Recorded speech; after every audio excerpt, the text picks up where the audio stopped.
So ముందుగా నిన్న జగన్మోహన్ రెడ్డి మాట్లాడినటువంటి కొన్ని పాయింట్స్, సరే రైతుల ఆస్పెక్ట్స్ ఇవన్నీ పక్కన పెడితే ప్రభుత్వం ఫెయిల్యూర్ని చాలా క్లియర్ కట్గా ఎండగడుతూ వచ్చాడు. ప్రభుత్వం యొక్క తప్పిదాలు అంటే గతానికి ఇప్పటికి అన్నింటినీ కూడా ఆయన వీడియోలు విత్ ప్రూఫ్స్ వేసి మరి చూపిస్తూ వచ్చాడు.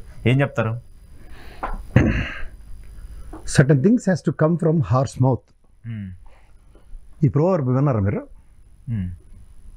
నిజంగా వైఎస్ఆర్సీపీకి ఒక పెద్ద ముందుండి నడిపించే నాయకుడు ఎవడంటే జగన్మోహన్ రెడ్డి. ఆయన నోట్లోంచి తప్ప మిగిలిన వాళ్ళు ఎవరి నోట్లోంచి పనికొచ్చిన మాట ఒకటి నేను వినలేదు ఇప్పటిదాకా. ఓకే, అంటే ఎందుకు చెప్తానంటే వాళ్ళకి నచ్చినా నచ్చకపోయినా ఒక విషయం చెప్పాలి. ఇప్పుడు మొన్న అరటికాయ రైతుల దగ్గరికి కడప పర్యటనలోను పులివెందుల ఆ చుట్టుపక్కల ప్రాంతాలు ఆయన వెళ్ళారు. వెళ్ళినప్పుడు అరటికాయ రైతులకి ఆయన ఏం చేశారు సాధారణంగా చెప్పారు.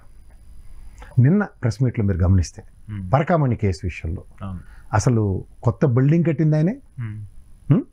తర్వాత దాంట్లో సీసీ కెమెరాలన్నీ పునరుద్ఘాటన చేసి సరిగ్గా పనిచేయని కెమెరాలన్నింటినీ సక్రమంగా పెట్టి ఫస్ట్ దొంగను పట్టుకున్నాడు.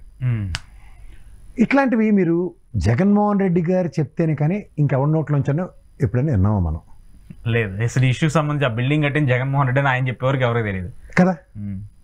ఇప్పుడు కొత్త విషయాలు చెప్పడానికి జగన్మోహన్ రెడ్డి గారు ప్రెస్ మీట్లు చాలా ఉపయోగపడుతున్నాయి, చాలా విషయాలు కదా.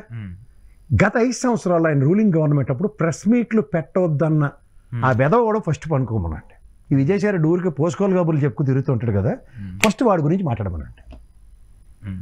వారు విజయరెడ్డి గారికి నేను మొహమాట లేకుండా చెప్తున్నాను, ఈ పోసుకోలు కబుర్లు చెప్పుకొని తిరిగే కథాకాల పక్క పెట్టి ఈ కోర్టులు చెత్త చెదరం ఉండరు.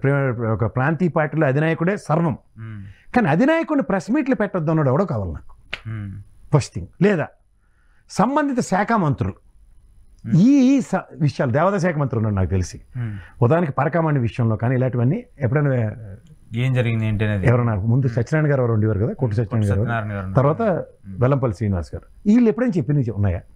లేదు. లేదా టీటీడీ చైర్మన్ లాద్దండి వాళ్ళ పరకామణి కేసి ఈ పనికిమాల మీద మనం పట్టుకున్నాం అన్న విషయం ఎక్కడైనా పోర్ట్రేట్ అయిందా ఒక పెద్ద న్యూస్ కింద? అంటే ఎందుకంటే ఇవాళ హిందూ మనోభావాలు ఇంత విధంగా నెగిటివ్ ఫ్లేరప్ అయిపోతుంది కదా ఇష్టం వచ్చినట్టు. అట్లాగే మీరు అరటికాయ రైతులకి కన్నబాబు గారు నాకు తెలుసు, దానికన్నా ముందు వ్యవసాయ శాఖ మంత్రి ఎవరో ఎదుక్కోమనండి.